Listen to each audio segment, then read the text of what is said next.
just 4 letters. K-N-E-W, knew. In our modern world, it describes a state of understanding, of being familiar with a fact or a person, like I knew the answer or I knew her in college. But open an older translation of the Bible, like the King James Version,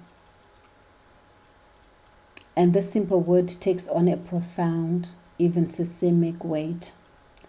It appears in a quite pivotal verse in the story of creation. And Adam knew his wife, and she conceived and bare Cain. This is from Genesis chapter 4, verse 1, King James Version. This is not a meeting of minds. This is not intellectual familiarity. The original Hebrew word here is yada.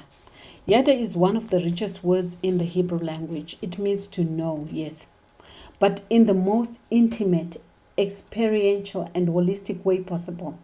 It encompasses knowing through the senses, through deep personal experience, through relationship, and most significantly in this context, through a complete physical, emotional, and spiritual union. When the Bible says a man knew his wife, it is describing the act of sexual intimacy, not as a standalone physical event, but the ultimate expression of yada, a profound unifying act of complete self-giving and mutual knowing between a husband and a wife. It was the means of covenant fulfillment, of creating new life within the deepest possible bond. But this profound concept of knowing is not limited to human relationships. In fact, its most powerful use reveals the nature of God's relationship with us, his children. In the book of Jeremiah, God speaks to the young prophet saying, "Before I formed thee in the belly, I knew thee. And before thou camest forth out of the womb, I sanctified thee, and I ordained thee a prophet unto the nations." This is from Jeremiah chapter 1, verse 5, King James Version.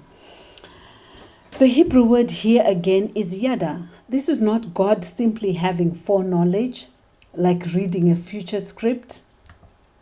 This is the same intimate, relational, experiential knowing that defined the union of Adam and Eve, but on a divine and eternal scale. It means that before you were a biological reality, you were a complete personal reality in the heart and mind of God. He knew you, not just about you. This divine yada establishes our ultimate identity, value, and purpose. It declares that we are not cosmic accidents, but individuals ultimately known and intended by our Creator from the beginning of our own lives. This dual understanding of yada, the divine knowing that gives us our identity, and the human knowing that is meant to be its ultimate physical expression, makes its absence in modern culture even more striking. Today, no, in a romantic or sexual context, has been largely hollowed out. We have a plethora of clinical, casual, or crude terms for the physical act, but we've lost the holistic, covenantal meaning. We hook up, we sleep with someone. The language often separates the physical act from the emotional, spiritual, and relational commitment that yada inherently carries. By divorcing the physical act from the concept of deep covenantal knowing, we've created a culture where intimacy can be seen as disposable, a transaction of pleasure rather than a sacred exchange of selves. So the next time you read that ancient word knew in its biblical context, hear the echo of yada.